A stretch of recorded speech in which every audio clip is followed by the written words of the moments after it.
Hey friends, Paul here. Today we're going to be talking about a digital planner for minimalists. And stick around to the end and I'll explain 3 pros and 3 cons of this planner. The planner is called To Do, literally to do, but it's not actually spelled to do. It looks like it's French, so to do, however you say it.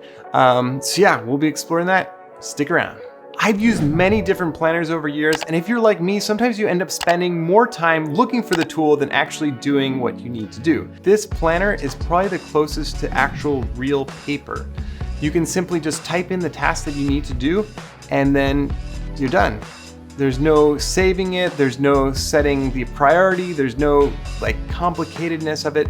It's very simple, easy to do. I've tried many different software, and this so far for personal planning is one of my favorites. I have to thank Matt Diavella for getting me into To Do. He uses it for his productivity, for listing out the things that he has to do for the week.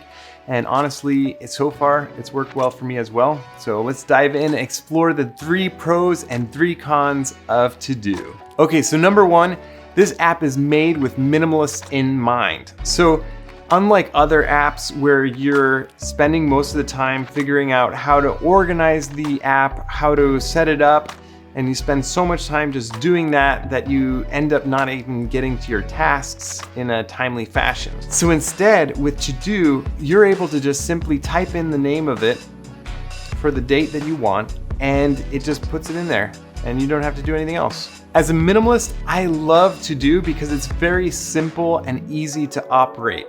So unlike other applications like Asana or ClickUp, which you might spend most of your time just getting everything set up and organized, with To Do, you can dive in right away. There's no learning curve. It's almost like you're using paper, which I love. So with To Do, they have a purpose statement on their website that's very much in line with the minimalist mindset.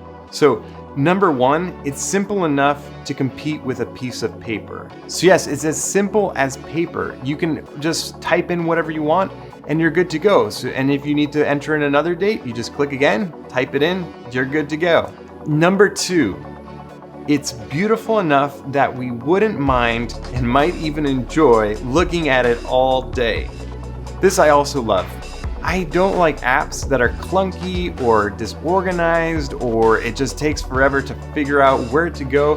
The UI, the user interface of To Do, is very simple to understand, it's very simple to use, but it's also very clean and precise, and you can even select the color that you want for your To Do. I love the layout of To Do. Basically, you get to see the whole entire week, and it's so easy to move a task from that day to another day in that week. Personally, I really love the week view. That's always been my preferred view of a planner, whether it's paper or digital. I like to see the whole week, and that way I don't miss anything. You can tell that this app was made by humans for humans.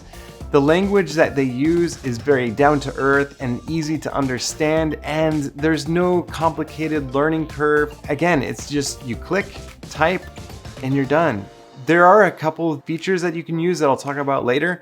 However, for the basic use, you just log in, type your task, and you're good to go. So one pro tip is whenever you're writing a task, try to use an action word in front of whatever you have to do.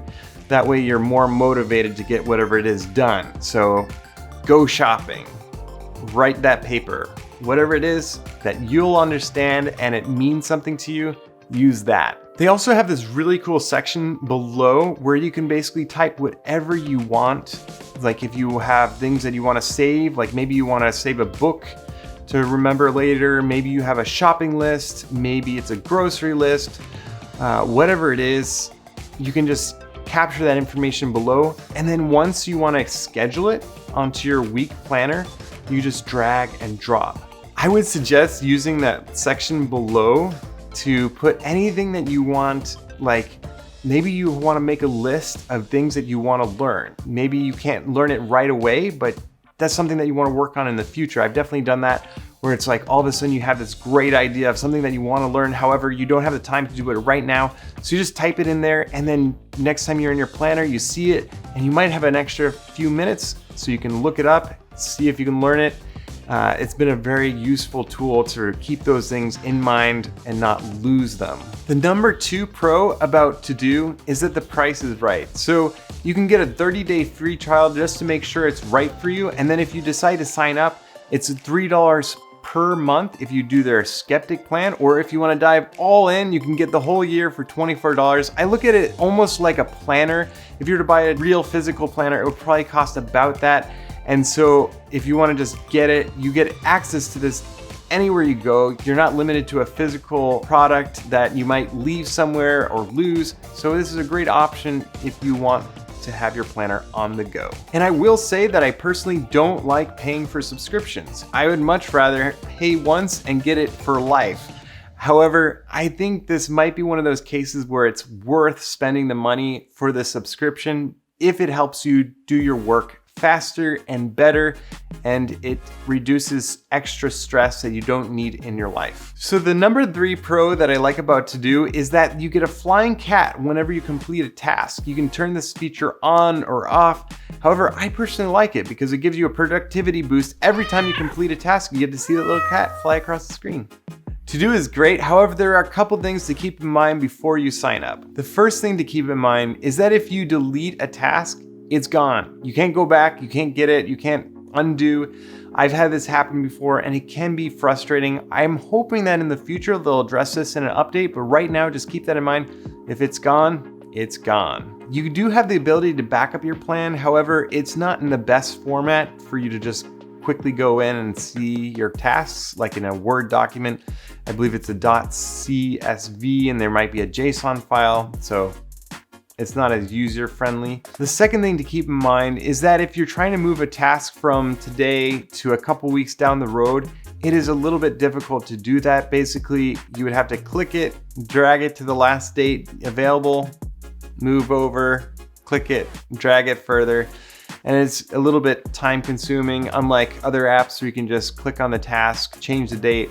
However, I think that's where you'd lose some of the beauty of To-Do, where it's super simple. However, maybe in the future they'll find a way to keep the simplicity and address this issue. On mobile, the app only shows one day at a time. It's very minimalistic, so in that sense, I like it. However, if you're looking to move a task to another day, in Android, I haven't found a way to do it yet.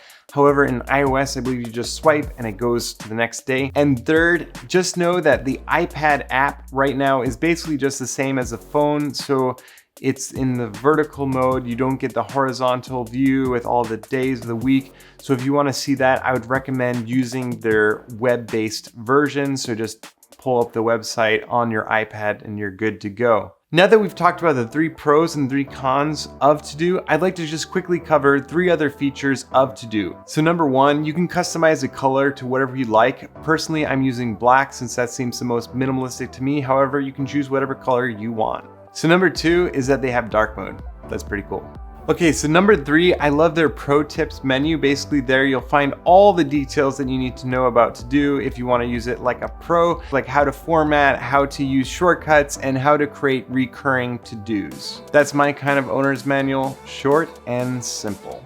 So in conclusion, if you're looking for a complicated planner, To-Do might not be for you. Instead, you might be better off with something like ClickUp or Asana.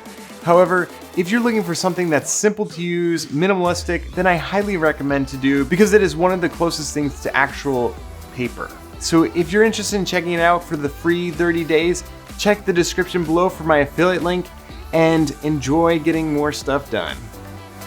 Thanks so much for watching. If you're interested in more videos like this, please subscribe and smash that like button. Until next time, stay minimalist. Does that even make sense?